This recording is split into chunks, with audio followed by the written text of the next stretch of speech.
Hello everyone, আসসালামু আলাইকুম। কেমন আছেন সবাই?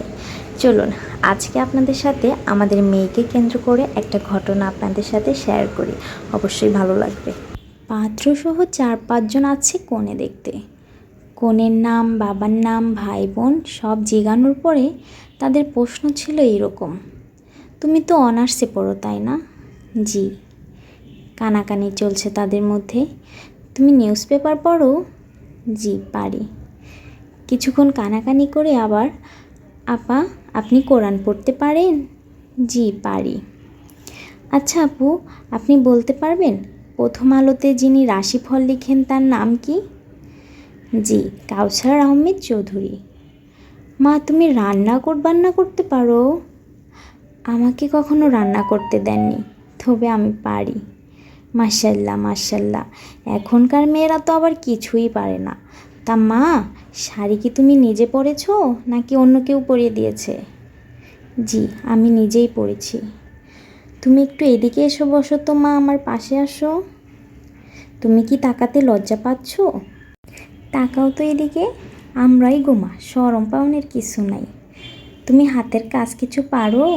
জি, শুয়ে সুতা পরাইতে পারি। মাশাল্লাহ মাশাল্লাহ, তোমরা কিছু জিগাইবারো? ছেলে কিছু বলো না কেন, বলো কিছু। পাশ থেকে একজন: এখনকার ছেলে মেয়ে তো একটু আলাদাই কথা বলে, একটু আলাদাই কথা বলুক। এবার পাত্রপাত্রী আলাদা বলতে শুরু করছে কনে। চুপ করে আছেন কেন, কিছু জানতে চান? না চাইলে আমি বলবো। ও হ্যাঁ হ্যাঁ, বলেন আপনি। আজ নিয়ে কয়টা মেয়ে দেখেছেন বলেন তো? জি। বিয়ে করবেন কি পেপার মুখস্থ করাতে? মানে? না, এমনি। আমার দিকে তাকিয়ে দেখেন, আমি টেরাও না খোঁড়াও না। কায়দা করে হাঁটা দেখা, চোখ দেখা, ঘোমটা সরিয়ে চুল দেখা, সবই তো করছেন।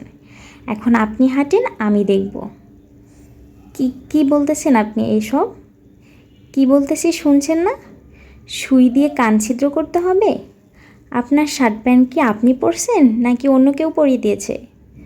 সরি, আপনাকে এগুলো বলা ঠিক হয়নি, আমি লজ্জিত। কাউকে বিব্রত করে সরি বলে লাভ নাই। আপনার ঠোঁট দেখে বোঝা যাচ্ছে আপনি সিগারেট খান। নেশাখোর কোনো ছেলেকে আমি বিয়ে করব না। আপনি শিক্ষক মানুষ, এজন্য অসম্মান করতে চাইনি। এখন আপনি আসতে পারেন। আর আমার মুখের চেয়ে হাত কিন্তু অনেক দ্রুত চলে। ঠিকানা দেখতে চেয়েছিলেন, লিখেছি, নিয়ে যান। আপনাকে আমার পছন্দ হয়নি, এবার যেতে পারেন। আমাদের তথাকথিত সভ্য সমাজে পাত্রী দেখার নাম করে যতদিন এই মেয়েদের উল্টিয়ে পাল্টিয়ে দেখার অভ্যাসটা যতদিন না বাদ দিতে পারবে, ততদিন জাতিকে অনুন্নয়নের গড়া থেকে বের করতেই পারবে না। একদিকে ধর্মের বুলি কবচাইবেন আর অন্যদিকে বিয়ের সময় উল্টিয়ে পাল্টিয়ে দেখবেন, সেটা কি করে হয় বলেন তো? আসলে বাঙালি মেয়েরা পারে না, কথাটা একদম ভুল।